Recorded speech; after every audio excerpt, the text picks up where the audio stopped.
Em 2015, um voo que ia da Espanha para Düsseldorf, na Alemanha, foi lançado nos Alpes, nas montanhas dos Alpes franceses, pelo copiloto. 144 passageiros, 6 tripulantes, e o piloto que estava do lado de fora da cabine, por algum motivo ele precisou sair, batia e gritava desesperadamente para que o copiloto abrisse a porta e ele pudesse corrigir o rumo daquele avião. Mas aquele copiloto tinha já uma tendência suicida e não havia demonstrado para a empresa aquele laudo médico. E a morte de 150 pessoas. Mas o nosso piloto é um piloto diferente, não é? Por isso eu quero ler o verso para memorizar, de Êxodo 2, versos 23 a 25. Os filhos de Israel gemiam por causa da sua escravidão. Eles clamavam e o seu clamor chegou até Deus. Deus ouviu o gemido deles e lembrou-se da sua aliança com Abraão, com Isaque e com Jacó. E Deus viu os filhos de Israel e atentou para a situação deles. A lição desta semana, que inaugura esse trimestre, o povo oprimido e o nascimento de Moisés. Sejam bem-vindos, alunos e professores, para o estudo desta semana. Por que os alunos não fazem pergunta? Você já percebeu que dificilmente um aluno na escola sabatina faz pergunta? Bom, ele pode não fazer pergunta porque talvez não tenha estudado a lição durante a semana. Pode não fazer perguntas porque talvez o tema não seja tão interessante para ele. Mas ele pode não fazer perguntas porque está acanhado, é uma pessoa tímida. E ele pode eventualmente não fazer perguntas porque talvez ele não tenha segurança de que o seu professor esteja em condições de responder a pergunta que ele tem. Então, o que fazer? Ajudar, estimular os alunos a fazerem perguntas. O último item mencionado aqui, não ter segurança que o professor possa ter condições de responder a pergunta, e isso é um assunto muito plausível, muito importante, porque o aluno não quer constranger o professor na sala, na classe, assim como também ele não quer ser constrangido. Então, nessas situações, o que é necessário fazer, então? É necessário que o professor consiga demonstrar que ele pode responder as perguntas, que ele conhece o assunto.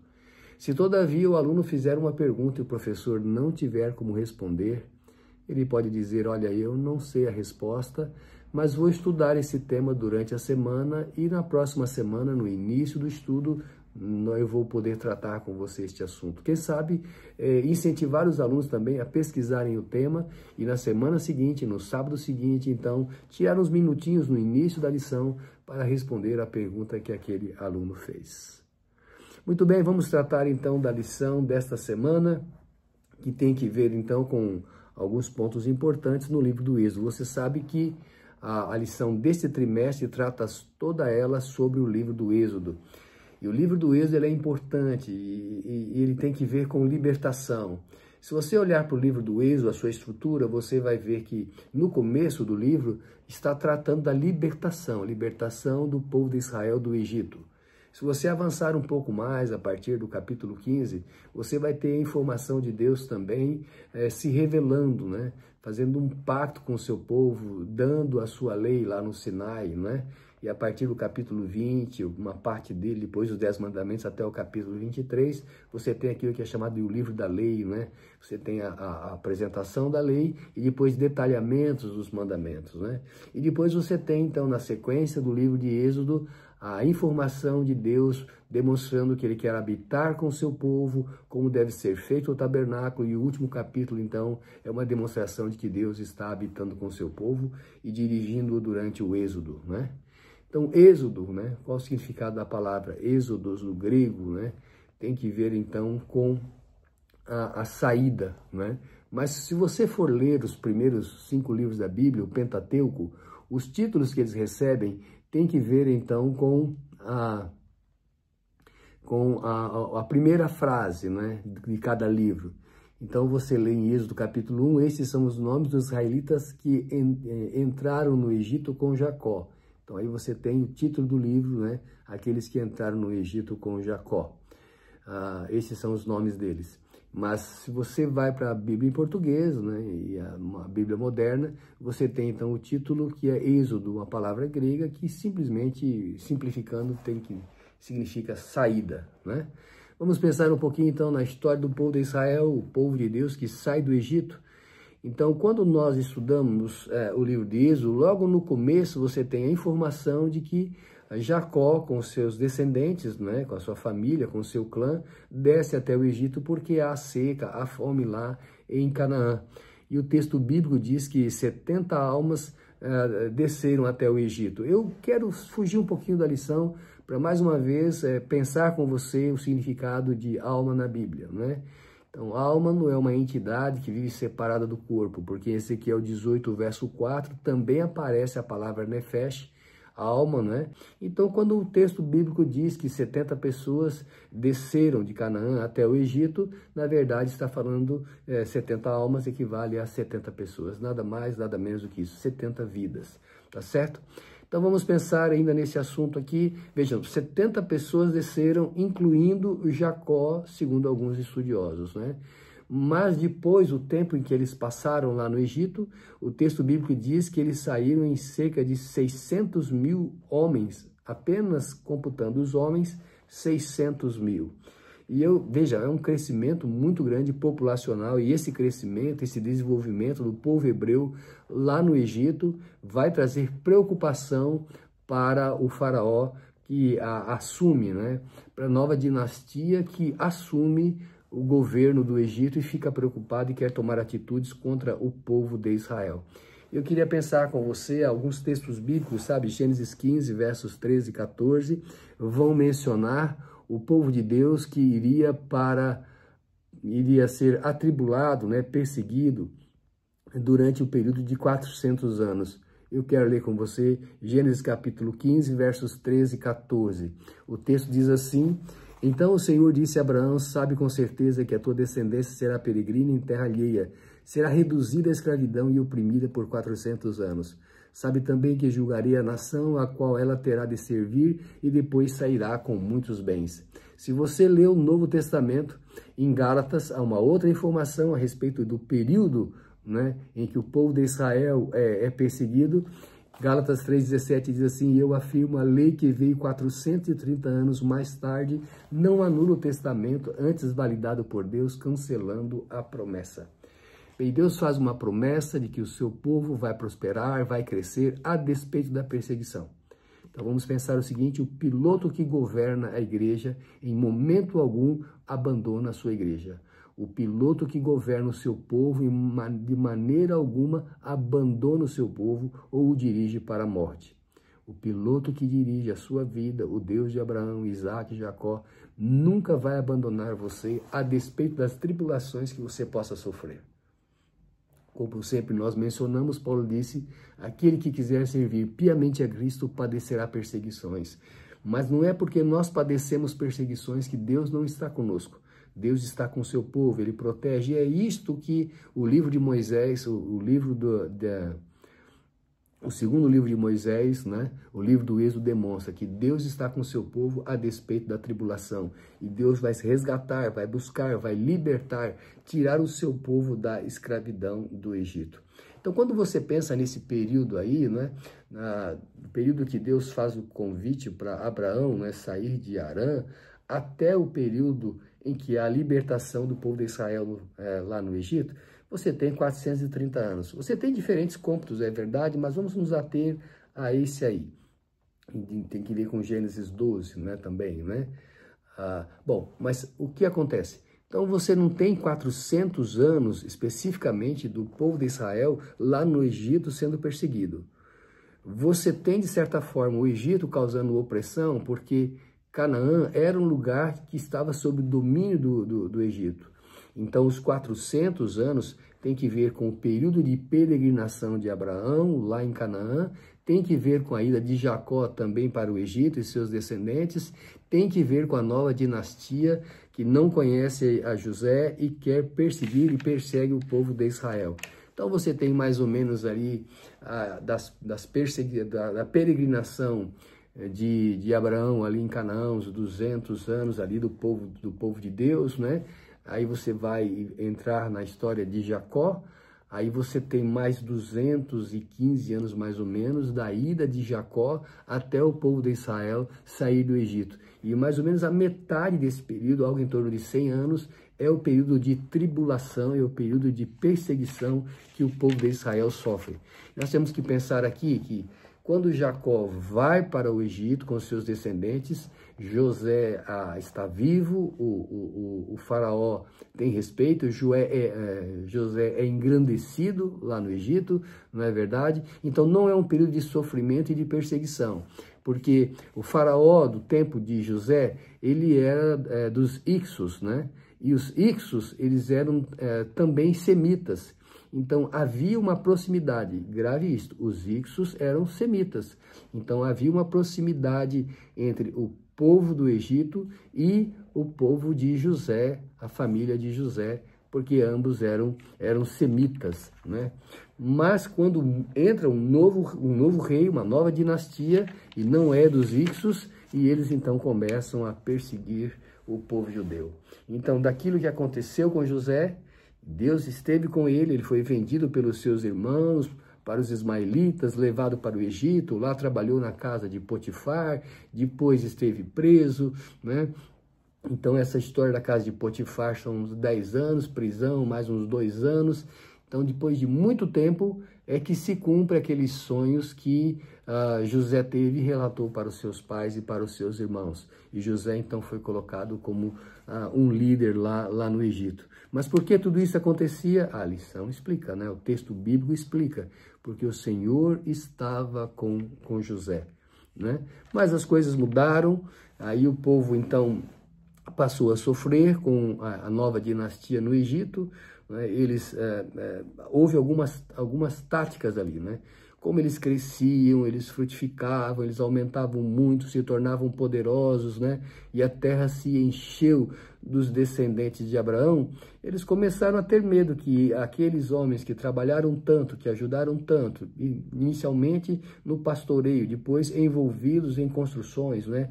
Porque eles, sob as ordens dos egípcios, construíram as cidades de Pitom e Ramsés, né?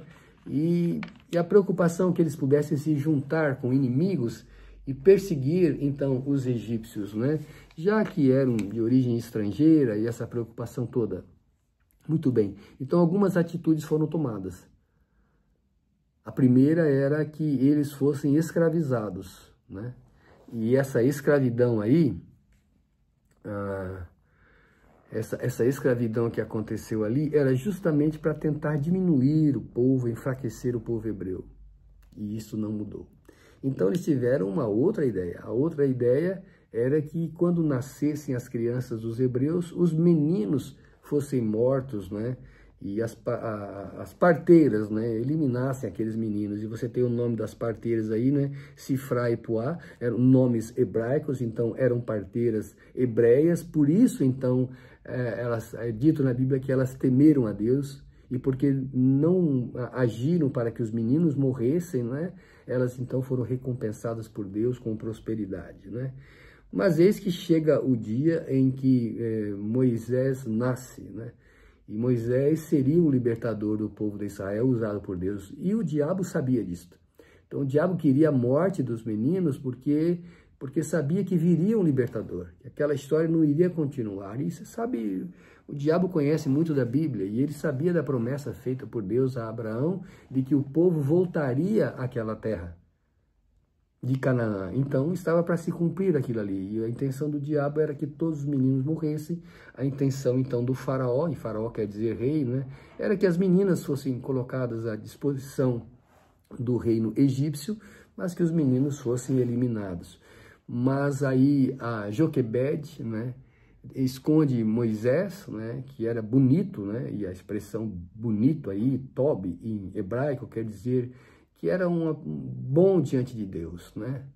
Não é só uma questão de aparência externa, mesmo sendo um bebê, sendo uma criança, mas havia um perfil de alguém que fosse agir conforme a vontade de Deus. Então ele era bom diante de Deus, né? E isso daí, então, Deus com o seu plano de usar Moisés para libertar o povo de Israel, vai protegê-lo. E aí todas as histórias bíblicas, as promessas bíblicas, as profecias bíblicas, você vê que Deus vai lidando com o impossível. O êxodo é lidar com o impossível. Deus pegar um povo escravo, oprimido, libertar da nação mais poderosa que existia, abrir o Mar Vermelho para que o seu povo atravessasse, Deus lidando com o impossível. Diante daquela realidade, primeiro das parteiras, mas elas evitam tomar uma atitude contra os meninos. Depois a ordem para jogar os meninos no rio, né? E aí certamente tem uma referência ao rio Nilo, né?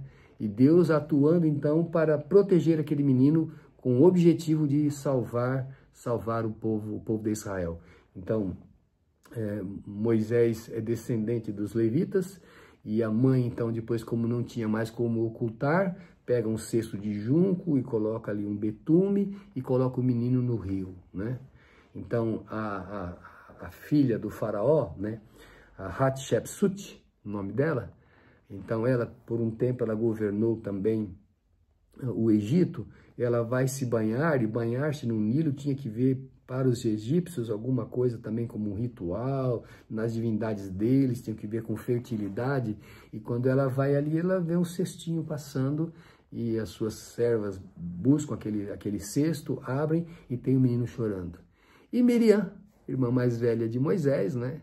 Ela então corre até ali, até a Hatshepsut, e diz para ela: olha, você quer que eu arrume uma mãe dos hebreus, uma mãe hebreia, para que cuide do menino? Ela fala: tudo bem, então convida lá, acha alguém e eu vou pagar o salário para ela. Então Joquebede vai cuidar do seu próprio filho durante 12 anos e depois então vai vai entregar Moisés lá para a filha do rei, né? E aí você tem que pensar, porque aqueles 12 anos foram importantes para Moisés, porque a própria mãe o instruiu em temer o Senhor Deus, né? E lá em Hebreus 11 vai dizer que Moisés prefere ser perseguido com o povo de Deus do que ter o prazer momentâneo de estar vivendo sob a égide, o governo, a glória dos egípcios, né? Ele estava sendo preparado para ser um faraó, certo? Então aí você tem o significado de Moisés, né? Que é tirado né? Moshe, do hebraico, tirado, né? No contexto aqui, tirado das águas, né? Se você vai para a linguagem egípcia, então ele era filho de alguém. Mas na adaptação para o hebraico, então quer dizer que ele foi tirado, nesse contexto, tirado das águas, né? E assim aquele menino foi se desenvolvendo, e ele seria usado como libertador do povo de Israel. Então você tem esse contexto histórico aí, né? E agora vamos pensar um pouquinho nesse menino que é usado por Deus para libertar o povo de Israel. E esse menino aí vai se desenvolver, vai ter as informações lá no Egito, nas ciências, no conhecimento daquele povo, né? Mas acontece que em um determinado momento, ele já com 40 anos de idade, ele vê uma situação em que um egípcio está maltratando, judiando, agredindo um hebreu. E ele sai em defesa e ele mata o egípcio, ele comete um assassinato. E ele quer com isso demonstrar também para o seu povo de que ele está do lado do seu povo e que ele será o libertador. Só que não era de acordo com os planos de Moisés, era de acordo com os planos de Deus aquela libertação, né? Então, um tempinho depois, ele vê dois hebreus brigando entre si, e ele vai apartar, e ele fica surpreso quando um dia deles assim: você quer fazer comigo a mesma coisa que você fez com o egípcio? Você quer me matar, enterrar na areia? E aquela história chega ao ouvido de Faraó. E Faraó é influenciado pelos seus conselheiros no seguinte: olha, Moisés matou um egípcio e ele pode significar um problema contra nós. Ele pode causar uma rebelião, uma insurreição com os hebreus e tomarem o nosso reino. Então vejam, as situações vão acontecendo aí. Você tem então algumas informações. Qual o modelo usado pelos egípcios para impedir que o plano de Deus pudesse acontecer? Desculpe. Então, primeiro vem a escravidão, depois vem a ordem para as parteiras, depois vem a ordem para que os meninos fossem jogados no rio, e depois a escravidão vai aumentar ainda mais, não dar a palha para eles fazerem os tijolos e assim por diante. Mas no contexto de Moisés, então Moisés vai ser perseguido ali, e ele prefere fugir para Midian, e lá ele vai encontrar Jetro, que tem suas filhas, e Jetro então vai dar uma das suas filhas e por aí em casamento com Moisés. Então a história de Moisés tem que ver, você podia dividir a vida de Moisés, esses 120 anos, em 3 etapas. Os primeiros 40 anos, onde ele recebe a instrução lá no Egito, né? Mas depois ele comete o assassinato e ele foge para o deserto, para Midian. Esse tempo no deserto vai ajudá-lo a perceber que ele precisa ser uma pessoa humilde, perceber que ele tem que reconhecer que Deus está em seus caminhos e que Deus é que vai dirigi-lo nos passos corretos para a libertação do povo de Israel. Então, depois de 40 anos no deserto, tendo esquecido muito do que ele havia aprendido no Egito, embora que muitas informações o ajudaram, não somente na relação lá com a atitude também, lá o contexto dos egípcios, mas também o tempo no deserto, no qual ele iria peregrinar com o povo de Israel. Tudo contribui para o bem daqueles que amam a Deus, não é assim que a Bíblia diz? E então, depois de 40 anos no deserto, Moisés é chamado por Deus, aquele contexto da sarça ardente, nós vamos estudar isso na sequência aqui, na lição da Escola Sabatina, e Moisés então vai à presença do rei de Faraó, e aí você tem Tutmés III, né, que é o faraó, que faz parte aí do contexto da libertação, ele que está no período governando o Egito, em que o povo de Israel vai ser tirado do Egito. E muitos estudiosos entendem que foi em 1450 que o povo de Israel foi libertado, né? Então, a história de Moisés são 40 anos lá no Egito, 40 anos no deserto, né, morando lá em Midian com Jetro, e depois 40 anos dirigindo o povo de Israel na jornada do Egito até chegar à terra de Canaã. Então eu tenho que pensar com você que Deus é aquele que planeja as coisas e que a sua vontade prevalece acima de tudo. Durante esse trimestre, vamos estudar então diferentes aspectos do livro do Êxodo. Você é bem-vindo para acompanhar esse estudo, que eu quero dizer para você mais uma vez, olhando para como Deus libertou o seu povo, como Deus também, por meio de Jesus, liberta o seu povo de uma escravidão maior, que é a escravidão do pecado. E Jesus falou, se o Filho do Homem vos libertar, verdadeiramente sereis livres. Assim como o povo judeu celebrou a Páscoa lá no passado, na noite em que foi liberto do Egito, assim também nós celebramos pela Santa Ceia também a libertação espiritual de Jesus, do que tem que ver com a nossa vida pecaminosa e nos dar o direito à vida eterna. Vamos então fazer uma oração para encerrarmos a lembrança, o estudo, a recapitulação da lição desta semana. Vamos orar? Nosso Pai que estás nos céus, obrigado, Senhor, porque o Senhor é libertador. Obrigado porque o Senhor se revela. Obrigado porque o Senhor também habita conosco. O Senhor que está num alto e sublime trono também está com abatido e contrito de coração e de espírito. Por favor, Senhor Deus, conduza-nos pelo caminho da liberdade e da vitória e que possamos viver a eternidade ao teu lado. É o que pedimos e agradecemos em nome de Jesus. Amém.